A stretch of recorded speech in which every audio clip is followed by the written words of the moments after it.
하나님을 주인으로 모시는 가정이라는 제목의 말씀을 드릴까 합니다. 여러분, 우리 인생이 가장 좋을 때가 언제일까요? 어떤 사람은 사랑하는 사람과 데이트할 때가 가장 좋은 때다. 시간 가는 줄도 모르고, 또 만나면 다시 헤어지기 싫고, 헤어지면 다시 만나고 싶고, 그래서 연애할 때는 날마다 꼭 꿈을 꾸며 잠을 자는 것 같아요. 그러나 결혼은 그 꿈을 꾸며 잠을 자는 것이 자명종 소리에 잠을 깨는 것이랍니다. 정신 차리라는 거죠. 그렇게 꿈꾸는 이제 연애 때하고는 다르다. 이제 현실이다. 그런데 가만히 어린아이들 놀고 있는 모습을 보면은 그래도 제일 좋은 때가 어린아이 때인 것 같아요.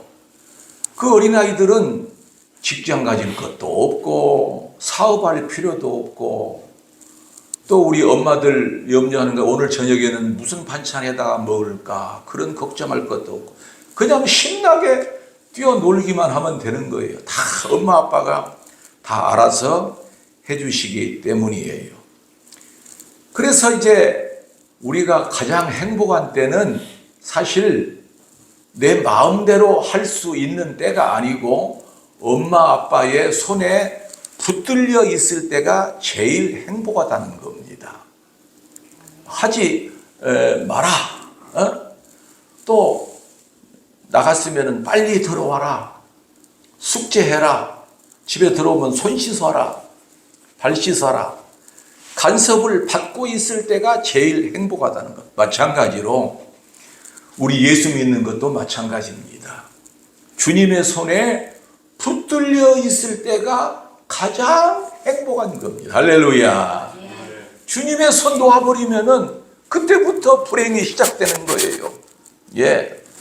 주님 손 놓아버리고 내 마음대로 살면 그때부터 불행이 시작되는 것입니다. 왜냐하면 예수님의 손에 붙들리지 않아서. 어린아이들은 빨리 그냥 어른이 되고 싶다고 그래요. 왜냐하면 어른 되면 자기들이 보기에는 마음대로 할 수 있거든. 나가고 싶으면 나가고 들어오고 싶으면 들어오고. 그런데 여러분, 어른 되면 어때요? 얼마나 힘든지 몰라요.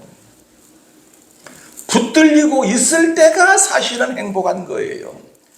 여러분, 우리 다 주님의 손에 붙들려 있기를 주의 이름으로 축복합니다.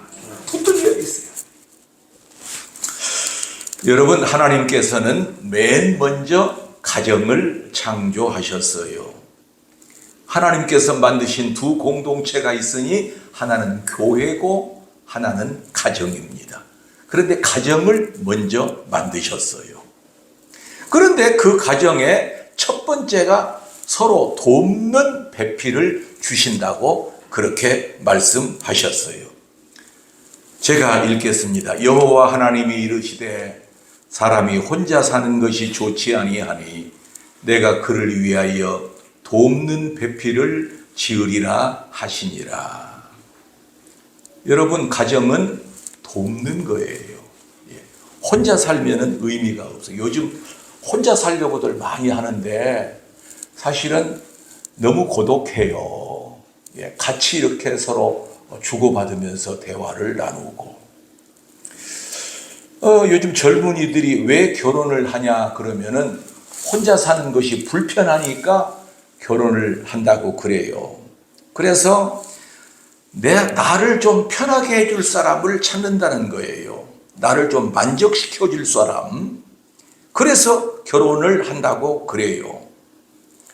물론 상대방이 나를 편안하게 해주니까 편안한 삶을 사람은 본능이기 때문에 그것을 추구할 수도 있겠지요. 그러나 여러분, 아니에요. 예수 믿는 사람들은 가정에 대해서 새롭게 정립해야 할 것이 있다는 거예요. 사람은 다 부족하게 태어났어요. 그래서 나로 말미암아서 저 사람이 조금이라도 도움이 되고, 저 사람이 부족한 부분을 내가 채워주고, 저 사람의 결핍된 부분을 내가 메꾸어주고, 그것이 바로 무슨 정신이죠? 예수 그리스도의 정신이에요. 예수 그리스도는 우리 주님께서 이 세상에 오셔서 늘 자신을 만족시킨 것이 아니라 남을 위한 삶을 사셨어요. 그 예수 그리스도의 희생 정신이 결혼에 혹은 가정에 나타나야 한다는 것이지요. 오늘 설교 한번 잘 들어보세요. 지금 시대는 이기적인 시대예요. 나를 좀 위해달라. 내가 행복해야 되겠다. 내가 불편한 것이 좀 없게 해달라.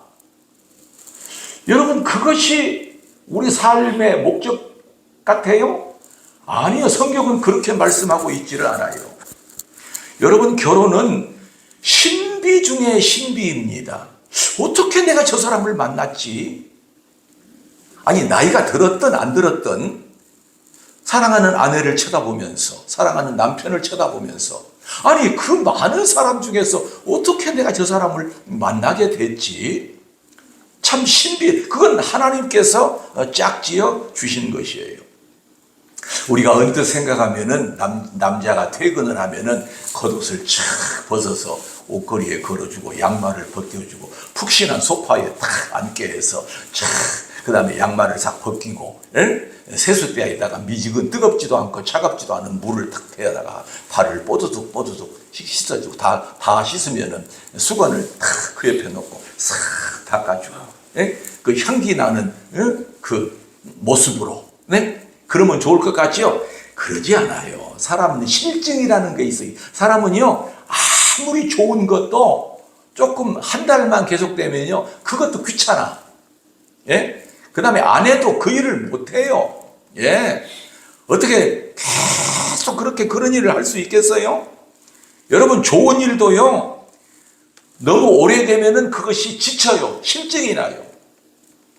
그러나 전혀 실증이 나지 않고 날마다 새롭게 좋아지는 것이 있으니 그것은 남을 위해서 무엇인가 내가 보탬이 되게 해주는 것이에요. 그것은 실증이 안 나요.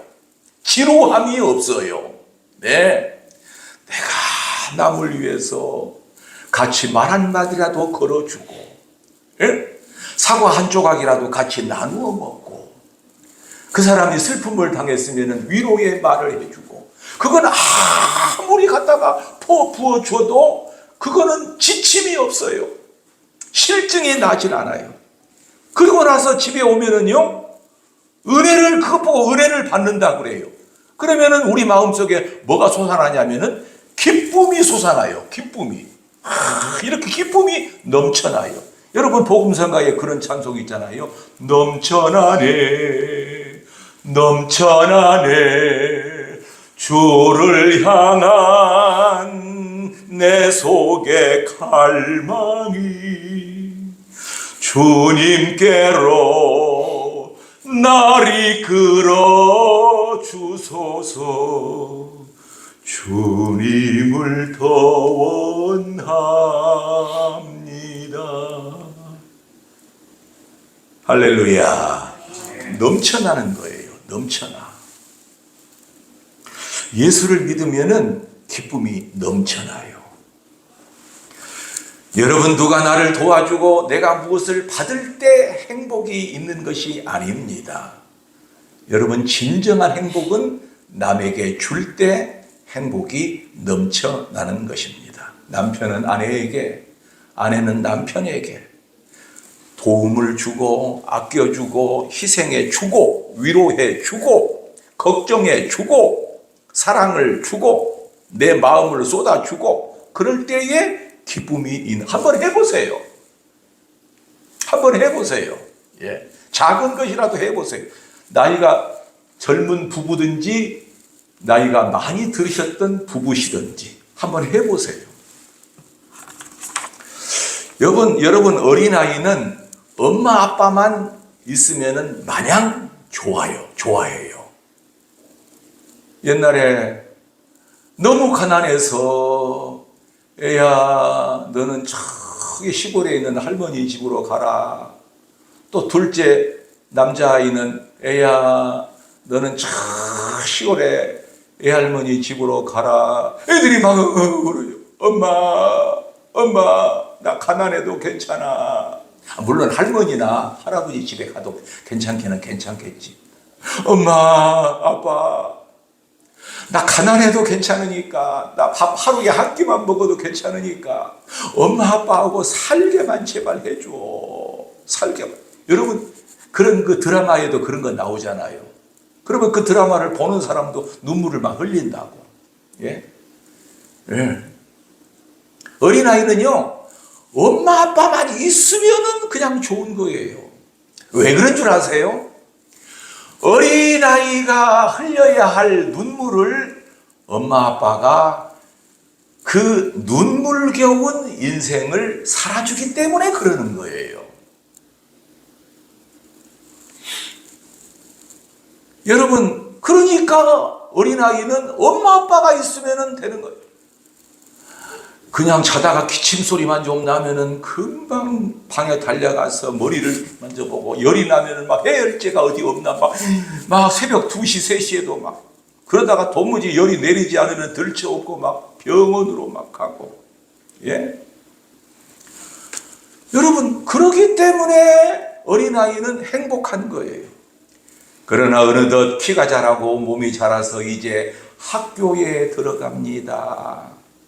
학교에 들어가면은 이제 그 눈물겨운 인생을 그 어린아이도 시작하게 됩니다. 이제 고생이 시작되는 거예요. 어려운 수학 문제를 풀고 큰 거 앓고 있는 모습을 봅니다. 벌써 중학생이 되고 고등학생이 돼서 이제 입시의 전쟁을 치르게 돼서 내가 피곤해서 견딜 수 없어 해요. 막 괴로워하는 모습이 엄마 눈에 보이는 거예요. 왜요? 그렇지 않으면 이 경쟁 사회에서 이길 수가 없는 거예요. 엄마 아빠는 그 모습을 보면서 정말 어떻게 내가 저 아이의 눈물을 대신할 수 있으면 좋겠다 그런 생각이 들지만은 그럴 수가 없는 거예요. 그 아이가 자라서 어느덧 성인이 되었습니다. 성인이 되어서도 마찬가지입니다. 이 험한 광야 같은 세상 속에서 눈물겨운 삶을 살아가는 모습을 성인이 된 아들과 딸을 보면서도 마음이 아파. 우리 한국 사람은 자식에 대한 사랑이 대단해요. 아무리 컸어도 아무리 성공했어도 꼭 어렸을 때 생각이 떠오르는 거예요. 예? 그래서 그냥 늘 자식을 위해서 걱정을 하는 거예요. 여러분 그러기만 합니까? 이제 그 자식이 커서 이제 다 나이가 들고 이제 머리가 희끗희끗해지고 그러면은 자기에게 힘이 되어 주셨던 이제 부모가 다 나이가 들어서 어디 시설 같은데 그런 데서 이제 침대에 날마다 누워 있어요. 이렇게 날마다. 그래서 가끔씩 가서 이제 보게 되면은 깜짝깜짝 놀라게 되는 거예요. 왜냐? 꼭 어린애 같아요. 자기 어머니가, 자기 아버지가. 철부지한 어머니, 실망하게 돼요. 여러분 실망 많이 합니다. 저도 많이 그랬거든요. 자기 아버지 어머니가 전에는 그렇게 든든하고 나에게 버팀목이 됐는데 내 잘하고 내가 나이 든 것은 생각 안 하고 아버지 어머니가 그렇게 실망스러워요. 사람은 어쩔 수가 없어요. 그것이 나이 들어가고 늙는다는 거예요. 여러분 자기 부모가 자기를 실망시켜도 여러분 실망하지 마세요. 인간은 원래 그런 거예요. 이것을 누가 막아요? 그리고 나서 이제 돌아옵니다. 돌아오면서 이것을 어떻게 해야 한단 말인가? 내가 할 수 있는 일이 아무것도 없구나. 병석에 누워있는 아버지 어머니를 보시면은 바짝 말라가지고 이제 돌아가시기 직전에 말씀도 제대로 못 하시고 그런 모습을 우리가 보게 된단 말이에요. 우리가 할 일은 뭐죠? 이게 자식이든 부모든 그저 우리 하나님께 내 자식을 부탁드리면서 내 어머니 아버지를 하나님께 부탁드리면서 기도하는 수밖에 없는 거예요.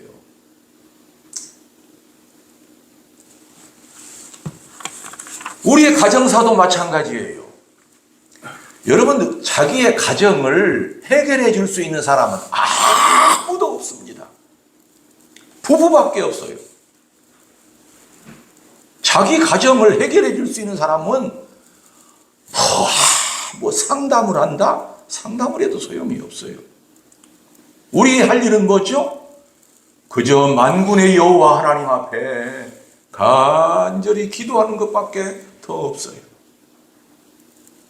우리 부모를 향한 눈물을 어느 누가 대신할 수 있겠습니까? 어느덧 철없는 어린아이처럼 되어버린 우리 부모, 나를 위해서 친자리 마른 자리 갈아 누시며 손발이 다 닳도록 고생하시네. 늘 그런 고생을 다 하셨던 우리 어머니 아버지가 오늘 가정의 달이기 때문에 제가 이런 말씀을 드리는 거예요. 우리 가정의 기초는 무엇이냐? 가정은 그냥 생기는 것이 아니라 뭐라고요? 하나님이 최초로 만드신 공동체예요. 요한복음 11장에 보면은 나사로가 이제 그 집에 가장되는 이제 유일한 가장 오빠인데 오라버니인데 죽었습니다. 그 밑으로는 여동생 마르다와 마리아가 있어요. 그 가정에 가장되는 오빠가 죽어버리니까 많은 사람들이 와서 동네 사람들이 와서 막 엉엉 우는 거예요. 그리고 막내 마리아가 예수님을 붙잡고 막 우는 거예요.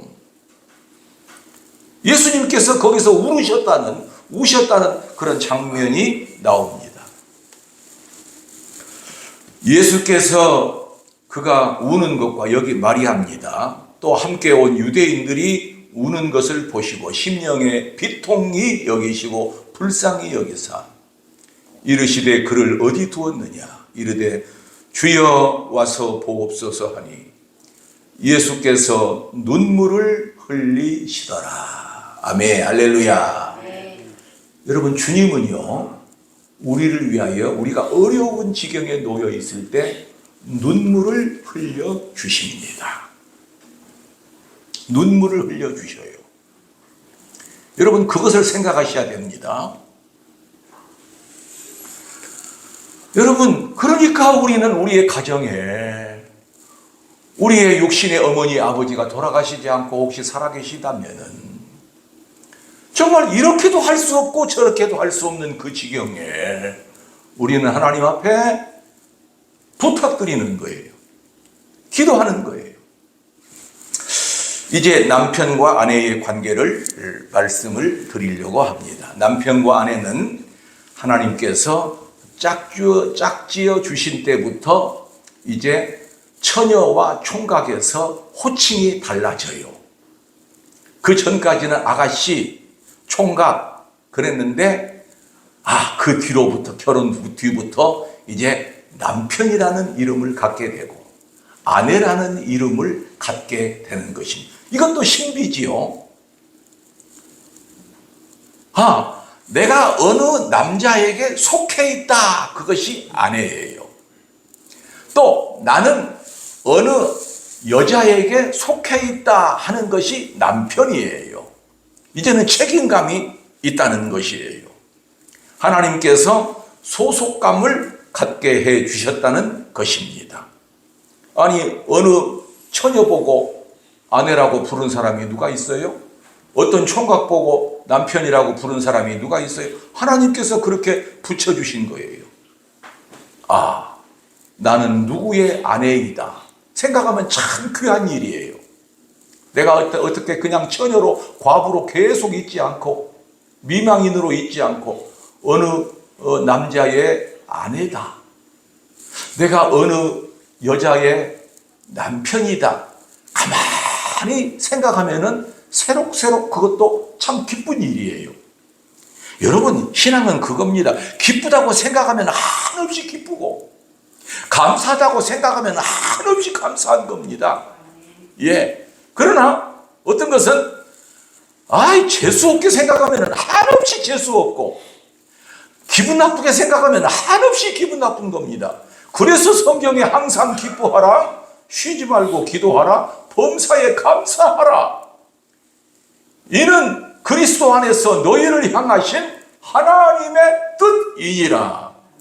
여러분, 그래서 우리는 예수 믿는 사람은 다른 사람하고는 달라야 되는 거예요. 하나님께서는 남편과 아내에 대하여 다음과 같이 말씀을 하셨습니다. 자, 이거는 우리 같이 한번 읽으시는 것이 좋을 것 같아요. 같이 읽으실까요? 아내들이여 자기 남편에게 복종하기를 주께 하듯 하라. 좀 크게. 남편들아 아내 사랑하기를 그리스도께서 교회를 사랑하시고 그 교회를 위하여 자신을 주심같이 하라. 아멘. 아내들에게는 남편에게 복종하라. 남편들에게는 그리스도께서 교회를 사랑하사 자신을 주심같이 하라.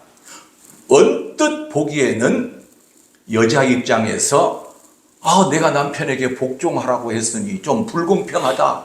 내가 어떻게 내 남편에게 이렇게 복종하느냐. 여러분, 예수님께서는 불공평한 것을 그렇게 우리 보고 지키라고 그렇게 하시지 않았어요. 여러분, 이것은요, 바로 복종과 희생에 대해서 서로 어떤 소속감을 갖게 하셔서 아주 아름다운 뗄래야 뗄 수 없는 관계를 유지하게끔 하나님께서 정하여 놓으신 것입니다. 자, 복종. 세상 사람들이 듣기에는 거부감이 확 생겨요. 거부감. 내가 왜 복종해? 예? 그런데 그 뒤에 남편들아 아내 사랑하기를 그리스도께서 교회를 위하여 그 몸을 십자가에 달려 죽으심같이 하라. 그 말은 남편 보고 아내를 위하여서 죽으라, 희생하라, 죽는 것 같이 해라. 여러분, 복종이 어려울까요? 아내를 위하여 죽는 것이 어려울까요? 예를 들면 아내가 물에 빠져 여보 부릅니다. 그러면 남편은 달려가서, 여러분 꼭 물에 빠져서 사람 건지고 나서 자기가 죽는 사람 많아요. 그런 사람 많잖아요. 어린아이 4학년, 5학년짜리가 막 있으니까 그 아이 건져내고는 자기가 어떻게 해서 자기는 못 빠져나오고 죽는 경우가 많아요. 왜 그러냐면은 막 칠명풀 같이 막 그 사람을 막 이렇게 막 잡아버린대. 사람이 숨이 끊어지려고 할 적에는요, 자기 그 힘보다도 3배 이상의 힘이 나와가지고 막 끌어나버린대요. 그러면 그 사람도 막 그 사람 위에 올라가가지고 막, 그래가지고 나중에는 그 아이는 어떻게 살아나오고, 그 건지러 갔던 사람은 죽는 경우가 태반이래요. 그러면 남편은 말하자면 자기 아내 어떻게 살려놓고 자기 남편은 그 안에서 죽는 거예요. 불났을 때도 마찬가지예요. 얼굴이 시뻘겋게 되어가지고 그 다음에 자기 아내 살리고 자기는 불 속에서 빠져나오지 못하고 죽는 거, 이게 희생이에요. 남편 보고 그렇게 하라는 거예요. 그러면 남편 말에 복종하는 것이 나아요, 아내를 위하여서 죽는 것이 나아요, 뭐 낫다 낫지 않다 그런 말을 따질 게 아니라 절대로 아내가 남편 말에 복종하는 것은 불평등이 아니라는 거예요. 상호 존중해야 한다는 것을 말씀하고 있는 것입니다. 이보다 더 큰 존중이 어디 있겠어요? 아내는 남편에게 복종하고 남편은 아내를 위하여서 그 몸을 희생해서 던져라. 그것처럼 서로 존중해주는 관계가 세상에는 더 어디 있겠느냐고요. 성경 한 구절을 더 보겠습니다. 빌립보서 2장 2절에서 3절까지 마음을 같이하여 같은 사랑을 가지고 뜻을 합하며 한 마음을 품어 아무 일이든지 다툼이나 허영으로 하지 말고 오직 겸손한 마음으로 각각 자기의 일을 돌아볼 뿐더러 각각 자기보다 남을 낮게 여기고 그 네 가지 마음을 같이하여 같은 사랑을 가지고 뜻을 합하며 한 마음을 품. 여러분 각 가정에는요 마음이 하나가 돼야 돼요. 하나가 돼야 됩니다. 이상하게 딴 생각을 하고 있고 남편 몰래 내 아내 몰래 무엇을 하려고 하는 그런 사람이 있어요. 비자금을 장 속에다가 다 몇백만 원을 다 감춰놓는다든지 그런 사람 더 있어요. 그래가지고 당신은 당신, 나는 나. 예, 수입이 양쪽에 다 있어도 딱 아주 철저하게 칼로 무 자르듯이 당신 것은 당신 것, 내 것은 내 것. 그리고 생각도 서로 다르고 그냥 함께 가정에 살기만 하는 것이지 전부 따로따로예요. 그런 가정이 있습니다. 성경은 그러지 말라는 거예요. 마음을 같이하여 같은 사랑을 가지고 뜻을 합하며 한 마음을 품어. 어디 나누는 거 어디 있는가 보세요. 저기 위에서 네 가지 나누어지는 거 있는가 보세요. 하나가 되라는 겁니다. 자녀 교육을 시키는 것도 하나, 자기 경제관념, 경제를 이끌어가는 것도 서로 같이 A4 용지 하나 꺼내가지고 이건 이렇고 저건 저렇고. 정말 집안에서 그 수입과 지출해 가는 것도 제발 따로따로 하지 마세요. 다 맡겨버리세요. 당신 것이 내 것이고 내 것이 당신 것인데 누구는 또 뭐 하나를 사면은 누구 이름으로 할 것인가를 갖고 박 터지게 싸운대요. 내 이름으로 해야 되는데 이건 벌써 이 금갈 조짐을 보이고 있는 거예요. 나중에 헤어지면은 그것이 누구 것이 되냐 이거예요. 그게 마음을 같이하여 같은 사랑을 가지고 뜻을 합하며 한 마음을 품으라는 말씀하고 되는 거예요? 아니잖아요. 여러분 가정이 하나 되기를 주의 이름으로 축복합니다. 생각이 같아야 되고 마음이 같아야 되고 서로 행동이 같아야 되고 여러분 하나님이 짝지어 주신 것을 사람이 나눌 수가 없느니라. 그건 하나가 되라는 거예요. 하나가.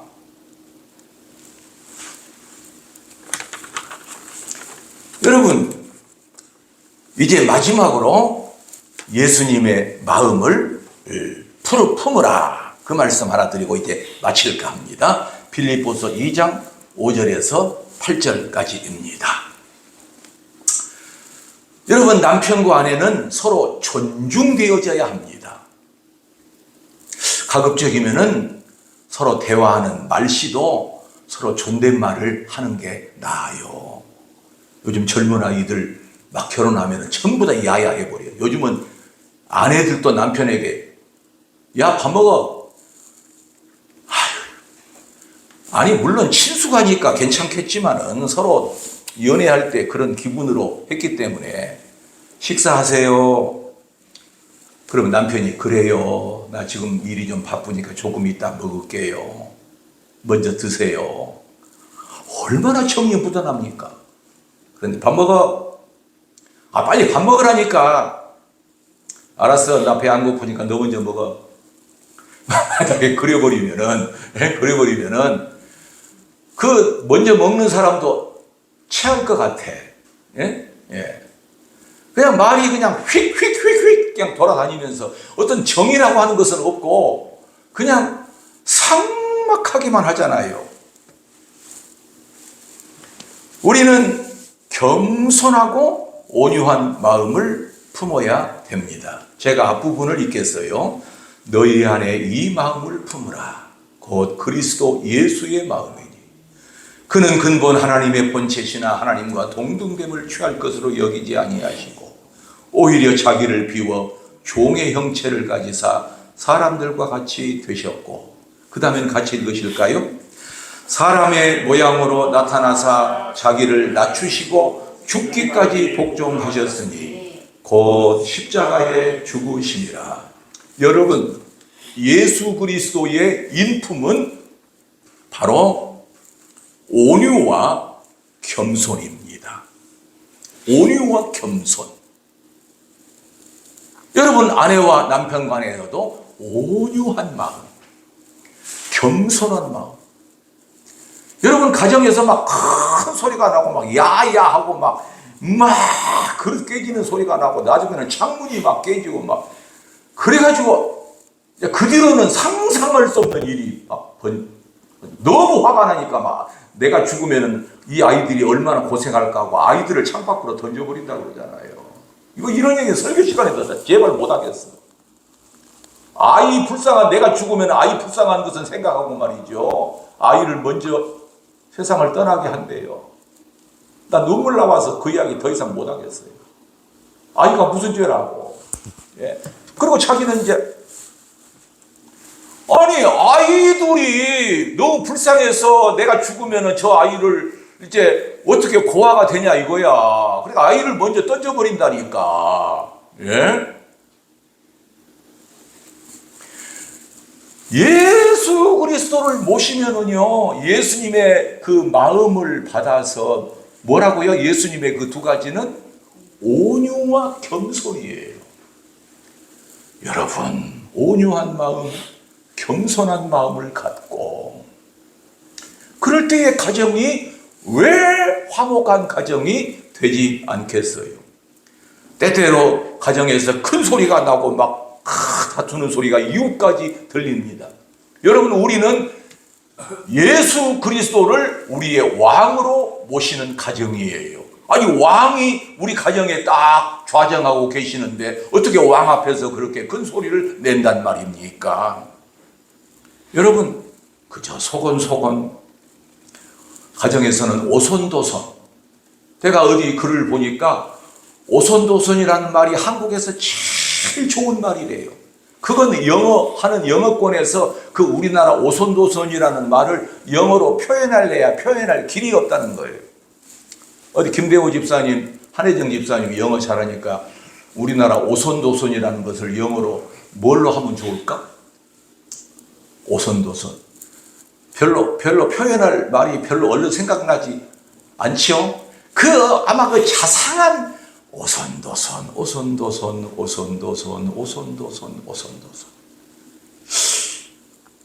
여러분, 우리 예수님과 함께하는 가정이 되십시다. 할렐루야.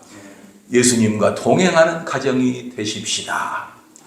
부모에게도 잘해야 돼요. 부모가 이제 나이가 드셔가지고 자기 기대에 못 미친다니까. 철없는 아이처럼 보일 때가 많아요. 그래도 어찌 한다고요? 우리는 품어야죠. 이제는 벌써 우리가 그렇게 컸어요. 우리가 품어야 돼요. 그래서 이해하고 관용하고 온유하고 겸손한 마음을 다 가지셔서 아름다운 가정이 되시기를 주의 이름으로 축원합니다. 기도. 사랑 많으신 아버지,